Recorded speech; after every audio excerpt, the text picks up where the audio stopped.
네, 오늘의 설교 제목은 예수님을 만나는 시간 여행입니다. 여러분들 시간 여행을 해보신 적 있으십니까? 목사님 엉뚱 같은 소리 하시네요. 시간 여행 하면은 대부분 우리 어르신들은 타임머신이라는 단어 기억나실 겁니다.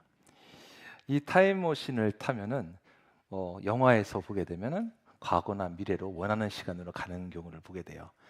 타임머신 하면은 저는 제 기억에 제일 남는 영화가 백투더 퓨처. 네, 저도 옛날 사람이죠. 요즘에 또 만화에서 또 타임머신 타고 고대로 가고 하는 그런 만화들도 요즘 나오고 있더라고요. 자, 이렇게 이 영화나 만화에서는 뭐 가고 싶은 과거나 미래로 가는 그런 이야기가 우리는 쉽게 보게 됩니다. 그런데 우리가 오늘 떠날 이 시간 여행은 타임머신이 아니라 바로 하나님의 말씀 성경을 통해서 예수님을 만나러 가는 특별한 여행이다라고 할 수가 있습니다. 여러분, 우리는 지금 어떤 절기를 지금 보내고 있죠? 지난 수요일 날 제2수요일로 시작을 해서 사순절을 저희들은 지내고 있습니다. 이 사순절이라는 특별한 절기를 보내는데, 사순절은 예수님께서 십자가를 지시기 전 40일 그 동안을 사실 기억하는 시간들입니다. 그래서 이 시간에는 우리가 여러분들 어떤 가족이나 어떤 사랑하는 사람의 생일을 기다릴 때는 어떻습니까? 정말 그 생일이 오기를 간절히 또 기다리면서 선물도 준비하고 마음을 정성껏 모아서 하는 그런 생일을 맞이하게 되는데, 바로 우리 이 사순절의 끝은 어딘가? 우리가 부활절을 기다리며 달려가는 그런 40일간의 여행이다라고 할 수가 있습니다. 이 기간 동안 우리 예수님께서 걸어가신 그 길을 우리가 함께 따라 걸어가야 되는 것이죠. 예수님께서 아픈 사람을 고쳐주셨던 길, 또 예수님이 또 많은 사람들을 사랑으로 대하셨던 길, 그리고 그 사랑의 절정이 바로 십자가에서 우리에게 사랑을 표현해 줬던 그 사랑의 길까지 다 모든 것이 들어가 있다는 겁니다. 자, 그래서 이 사수절 기간에는 우리가 조금 그동안 누렸던 것들을 잠시 내려놓을 필요도 있고요. 또 우리가 잠시 즐겼던 것도 내려놓을 필요가 있다라는 겁니다.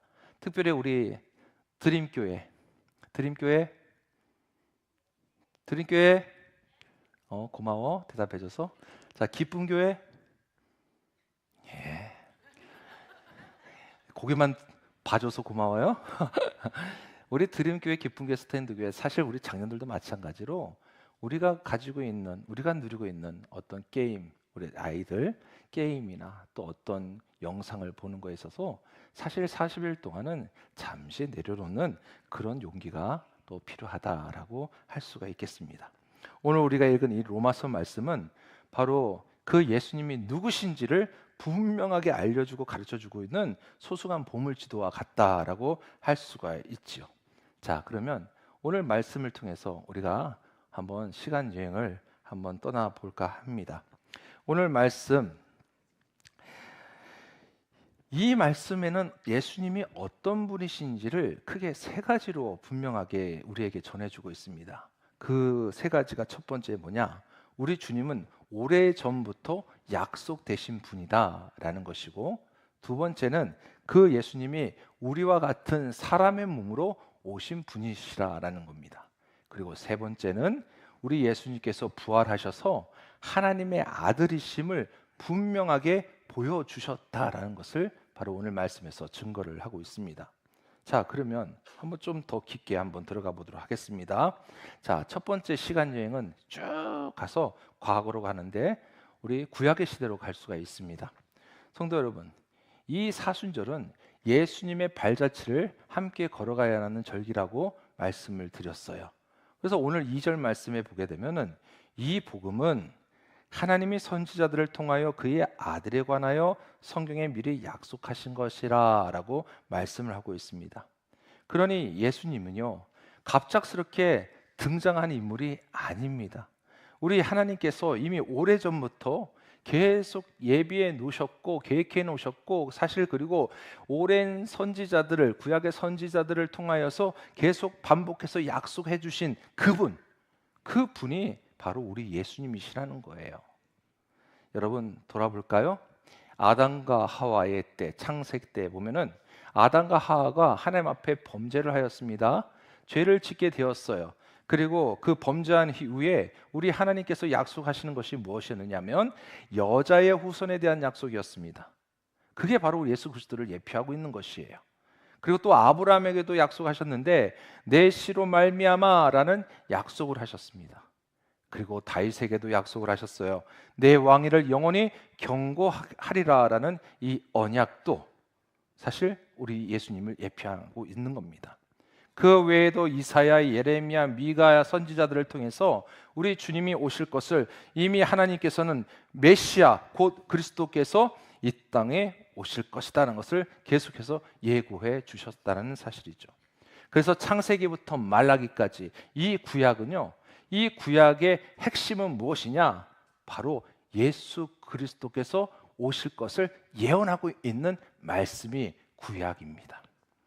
그래서 우리는 구약의 말씀을 볼 때 주님께서 오실 그 기다림 가운데에 우리는 말씀을 살펴볼 수가 있습니다. 하나님의 구원 계획이요, 어떠한 임시적이고 어떤 우발적으로 이루어진 것이 아니라 철저하게 하나님은 태초부터 예수 그리스도 안에서 우리를 구원해 주실 그 계획을 가지고 계시고 지금 모든 것을 이루어 가고 계신다는 것을 우리는 분명히 믿음으로 보아야 합니다.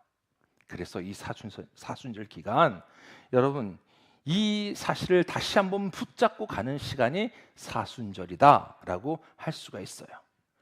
내 인생이 우연 같고 또 내 실패가 전부인 것 같아도 우리 하나님께서는 이미 예수 그리스도 안에서 준비해 놓으신 그 구원의 길을 사실 우리 주님이 먼저 가셨고, 그리고 주님 때문에 우리도 구원받은 자들로서 그 길을 가고 있음을 우리는 잊지 말아야 될 줄 믿습니다. 자, 두 번째 시간 여행은 뭐냐? 오늘 말씀 3절을 보게 되면은 3절에 그의 아들에 관하여 말하면 육신으로는 다윗의 혈통에서 나셨고라고 하였습니다. 자, 여기서 이 땅에 예수님이 사람으로 오셨다는 것을 분명히 이야기하고 있는데요.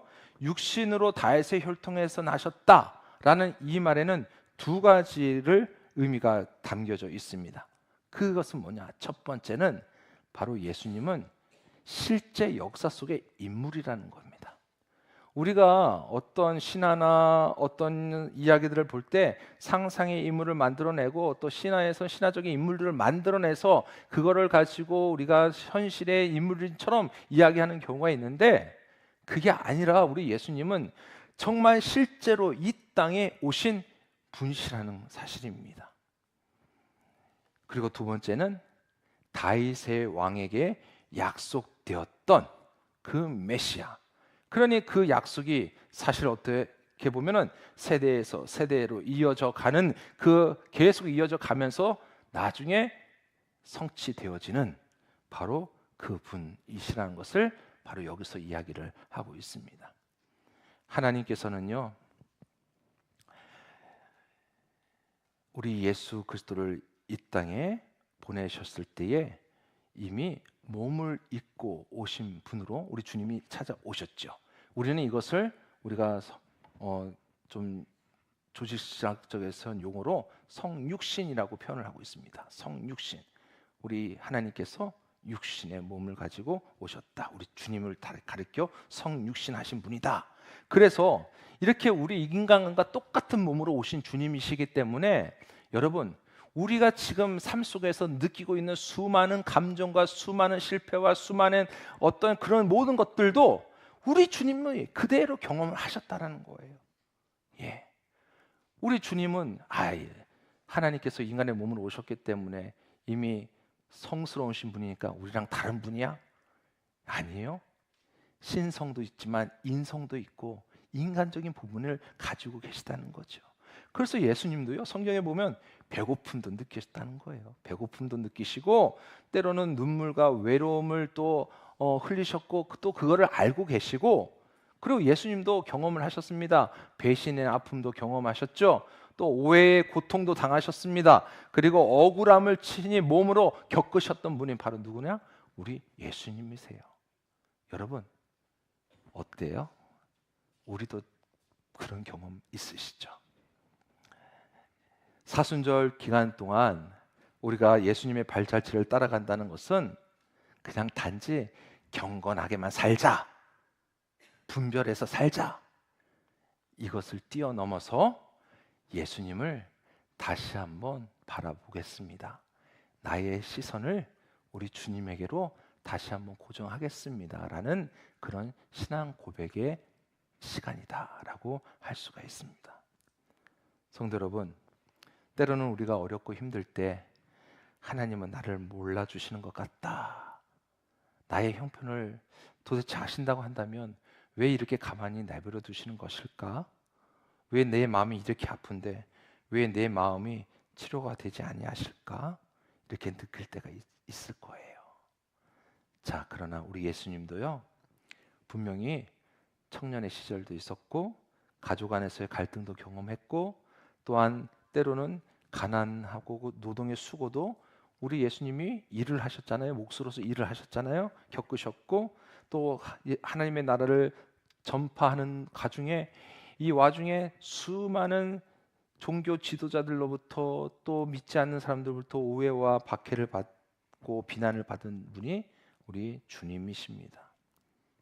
그런 하나님, 여러분 그냥 멀리서 우리를 바라보고 계시는 관찰자로서만 여기시는 그런 하나님이 아니라 우리의 인생에서 지금 내 삶의 현장에 지금 나의 삶 가운데 한가운데로 들어오셔서 지금 나와 걸어가고 계신 그 하나님이심을 여러분 믿으시기를 바랍니다.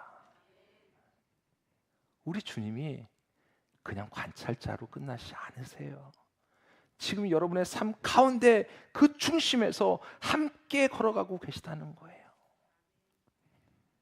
그렇기에 어떤 상황에서도 어디에서도 또 어떠한 모습 속에서도 여러분 넘어지셨습니까? 넘어진 가운데서도 예수님의 이름을 부르십시오. 서 계십니까? 서 계셨다면 예수님의 이름을 또 부르세요. 달려가고 계십니까? 달리는 와중에도 예수님을 부르시기를 바랍니다. 주님이 여러분과 함께 하십니다. 세 번째는 이제 세 번째 시간 여행은 부활의 시점으로 돌아가 볼게요. 우리 예수님은 바로 죽음을 이기시고 부활하신 하나님의 아들이다라는 겁니다. 4절 말씀해 보게 되면 성결의 영으로는 죽은 자들 가운데서 부활하사 능력으로 하나님의 아들로 선포되셨으니 곧 우리 주 예수 그리스도이시니라. 아멘. 여러분 사실 이 부활, 사순절의 모든 시간의 마지막은 부활의 아침으로 마무리가 되는 거예요. 예수님께서 육신으로 오셨어요. 육신으로 오셨기 때문에 당연히 죽을 수밖에 없었습니다. 여러분 십자가가 어떤 건지 아시잖아요? 그 당시에는 십자가는 형틀이었어요. 죄인들을 벌하는 형틀이었습니다. 그런데 그 형틀에 매달리는 사람은 어느 누구도 살아남을 수 없는 그런 고통의 형틀이었죠. 우리 주님도 당연히 죽을 수밖에 없어요. 우리 주님이 공생의 기간 동안에 사실 주님을 따랐던 사람들도 있고 또 믿지 않아야 했던 사람들도 있지만 사람들의 눈으로 곁으로 보기에는 그냥 갈릴리 목수 출신의 청년, 우리와 똑같은 사람, 조금 길거리의 전도자 이렇게 여겼을지도 모르겠지만 우리 주님이 다른 사람들과 다른 점은 뭐냐? 바로 십자가에서 죽었지만 다시 부활하셨다라는 게 다른 점이에요. 보세요. 그 십자가의 양옆에는 누가 있었습니까? 강도 두 사람이 있었어요. 강도 두 사람도 똑같이 죽었습니다. 같은 날 죽었어요. 그런데 살아나신 분은 오직 예수님이세요.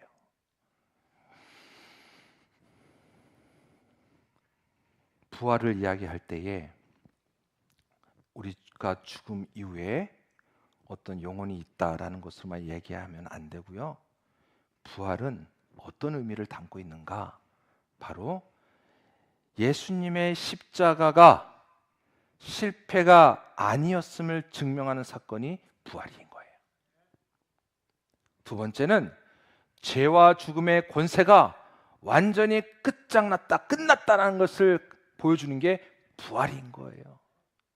그리고 세 번째는 예수님이야말로 정말로 우리 주 그리스도 하나님의 아들이심을 공적으로 선언하는 것이 바로 부활이라는 겁니다. 그래서 이 부활의 사건을 우리 그리스도인들은요, 굉장히 사실 이 부활의 신앙을 가지고 살아가는 것을 자랑스럽게 생각하셔야 되는 거예요. 내가 정말 부활 신앙을 가지고 있다고 한다면 여러분, 그래, 나는 실패자가 아니라는 것을 고백할 수 있어야 됩니다. 누구 때문에? 예수님 때문에. 또 이 부활을 믿고 나아가면 죄와 죽음의 권세가 내게도 죽음이 찾아올지라도 나는 두려워하지 아니하고 나는 다시 부활하여 하나님의 나라의 백성으로 살아간다는 이것을 확실히 믿고 달려가셔야 되는 거예요. 이게 부활신앙으로 담대함으로 나가는 삶입니다.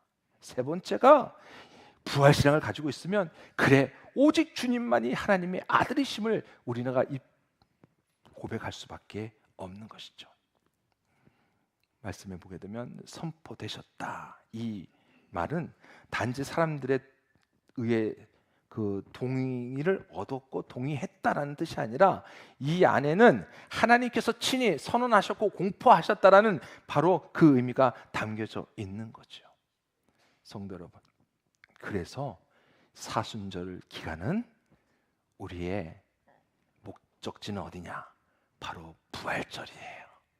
그래서 예수님이 다시 죽음의 곳을 이기시고 이 땅의 만왕의 왕으로 오신 그 증명하는 그날, 그 부활절을 향하여 우리가 기쁨으로 맞이하고 그 길을 주님과 함께 걸어가는 시간이다라고 할 수가 있습니다.